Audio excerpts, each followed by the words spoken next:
Sebelum menonton video ini saya harap kalian subscribe channel ini, agar saya lebih bersemangat dalam menyampaikan informasi fakta-fakta unik lainnya. 6 fakta unik kecoa yang mungkin kita belum tahu. Seandainya suatu saat terjadi perubahan iklim ekstrim di muka bumi sehingga mengakibatkan jumlah populasi manusia turun drastis dan banyak flora dan fauna punah, tidak diragukan lagi kecoa akan bisa selamat dari tragedi tersebut. Hewan mungil bersayap ini merupakan salah satu grup serangga yang pernah punya pengalaman lolos dari kepunahan minor pada zaman karbon sekitar 305 juta tahun lalu. Sebuah penelitian juga membuktikan bahwa kecoa mampu hidup setelah terkena sinar radiasi, selama mereka masih bisa makan dan minum. Kecoa mudah ditemukan di sekitar rumah kita. Sebagian besar dari kita barangkali menganggap serangga ini menyebalkan karena sangat mengganggu estetika. Fakta unik akan menjelaskan tentang kecoa, termasuk peran mereka menjadi vektor penyakit dan bagaimana seharusnya kita menghadapinya. Spesies paling kuno plus pintar beradaptasi. Kecoa adalah salah satu kelompok hewan unik yang paling kuno dan paling sukses bertahan hidup di muka bumi hingga saat ini. Keberadaan kecoa telah teridentifikasi sejak zaman karbon, sekitar 350 juta tahun lalu. Saat itu bumi masih menjadi satu benua besar yang disebut dengan Pangaea dan kemudian terbagi menjadi Amerika Utara dan Selatan, Afrika, Eropa, dan Asia. Spesies kecoa diidentifikasi dari fosil yang ditemukan dari zaman karbon. Mereka merupakan grup serangga utama yang fosilnya paling banyak ditemukan di Amerika Utara, Eropa, dan pegunungan Ural, kini Rusia dan Kazakhstan. Itu mengapa zaman karbon disebut sebagai The Age of Cockroaches atau era kecoa. Zaman karbon mempunyai temperatur tinggi dan berubah drastis menjadi dingin dan kering. Perubahan iklim seperti itu telah menyebabkan kepunahan banyak flora dan fauna, namun kecoa mampu bertahan hidup hingga saat ini. Sementara itu, kecoa diyakini mampu hidup pada suhu ekstrim. Pada fase instar kecoa, fase sebelum dewasa, jenis Gleptica dubia, misalnya, menurut sebuah riset, dapat bertahan hidup dari suhu minus 3,1 hingga 49,9 derajat Celcius. Kecoa mampu bertahan hidup dari zaman karbon karena mereka telah mencapai bentuk tubuh optimum, yaitu bentuk tubuh yang memungkinkan untuk lolos dari semua bahaya pada awal sejarah evolusi mereka.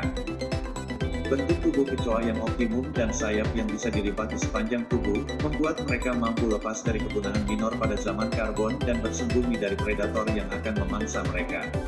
Tak berlebihan, jika bumi kelak bisa menjadi planet kecoa karena kemampuan beradaptasi dan berkembang biak mereka yang luar biasa bisa membuat mereka menjadi makhluk hidup yang tertua di muka bumi. Cerdik menyelinap plus jadi hama. Hingga saat ini, kecoa telah tersebar kurang lebih menjadi 3.500 spesies di muka bumi. Tidak hanya hidup di alam liar, tapi mereka juga mampu hidup berdampingan di pemukiman manusia. Hidup di sekitar manusia dengan sumber daya makanan yang tak terbatas membuat populasinya terus meningkat hingga menjadi spesies hama di pemukiman manusia. Sebanyak 25-30 spesies kecoa telah menjadi hama bagi manusia dan 4 spesies merupakan hama pemukiman yang sangat mendominasi secara global. Spesies kecoa hama tersebut adalah Supela longipalpa, kecoa bergaris coklat, Periplaneta americana, kecoa Amerika, Blatta orientalis, kecoa Asia, dan Blattella germanica, kecoa Jerman. Di Indonesia, kecoa jenis Blattella germanica dan Periplaneta americana tersebar mendominasi di pemukiman masyarakat. Kedua jenis kecoa ini juga tersebar dengan mudah ke seluruh dunia dengan menyelip di barang-barang yang dibawa oleh kapal yang berlayar antar pulau dan benua. Kecoa Amerika mampu terbang menggunakan sayapnya untuk menghindar dari bahaya predator atau semprotan insektisida, tapi sebagian besar mereka menyelamatkan diri dengan cara menyelinap di celah-celah sempit. Umur hingga 6 bulan, kecoa mengalami proses metamorfosis tidak sempurna karena tidak adanya fase kepompong. Proses metamorfosis tersebut dimulai dari fase telur, fase nimfa, fase sebelum dewasa, dan fase dewasa. Sebuah riset menunjukkan nimfa kecoa Jerman mengganti kulit sebanyak 5-7 kali. Umur fase nimfa kecoa Jerman jantan rata-rata berkisar antara 42-123 hari dan kecoa Jerman betina rata-rata berkisar 55-154 hari. Kecoa berganti kulit sebagai media metamorfosis untuk menjadi kecoa dewasa.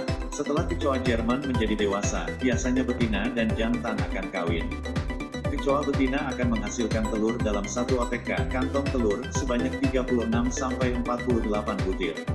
Setiap butir telur akan menetas menjadi seekor kecoa. Kecoa betina mampu melahirkan keturunan OTK sebanyak 6-8 kali selama hidupnya. Kecoa Jerman dewasa biasanya hidup selama 120-180 hari 6 bulan. Pengurai plus pembawa bakteri. Salah satu fungsi kecoa di alam adalah sebagai pengurai, dekomposer. Mereka memakan hewan dan tumbuhan yang telah mati. Namun kehadiran kecoa di pemukiman manusia perlu menjadi perhatian kita karena mereka adalah vektor penyakit dan pembawa banyak bakteri patogen. Kecoa bisa menularkan bakteri yang meracuni makanan seperti Salmonella spp dan Shigella spp, dan juga menularkan penyakit yang disebabkan oleh mikroorganisme seperti Staphylococcus spp, Streptococcus spp, virus hepatitis, dan bakteri coliform. Kecoa juga vektor pembawa bakteri dalam penyebaran diare, disentri, dan lepra. Dalam kasus diare, misalnya, kecoa dapat membawa bakteri E. coli, lalu hewan ini menempelkan bakteri ke makanan. Hal ini bisa menyebabkan diare. Gennya mampu bermutasi. Sebagian besar dari kita mencoba mengendalikan hama kecoa menggunakan insektisida. Banyak produk insektisida dijual di pasaran untuk membasmi kecoa.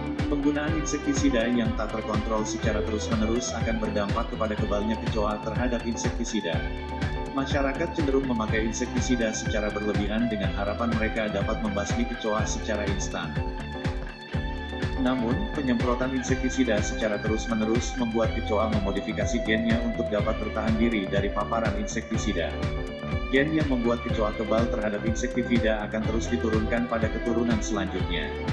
Kecoa yang mati karena insektisida adalah kecoa-kecoa yang lemah, sedangkan kecoa yang kuat akan terus bertahan hidup dan menghasilkan keturunan kecoa-kecoa yang kuat.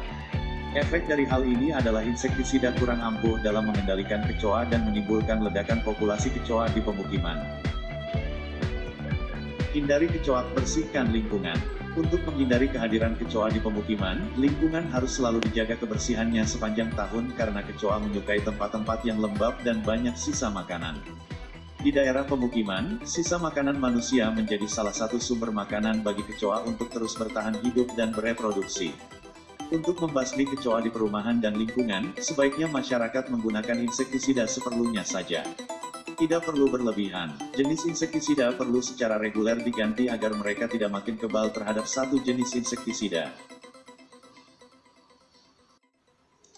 Demikian fakta unik dari kecoa. Subscribe channel ini agar kalian dapat mengetahui fakta unik lainnya.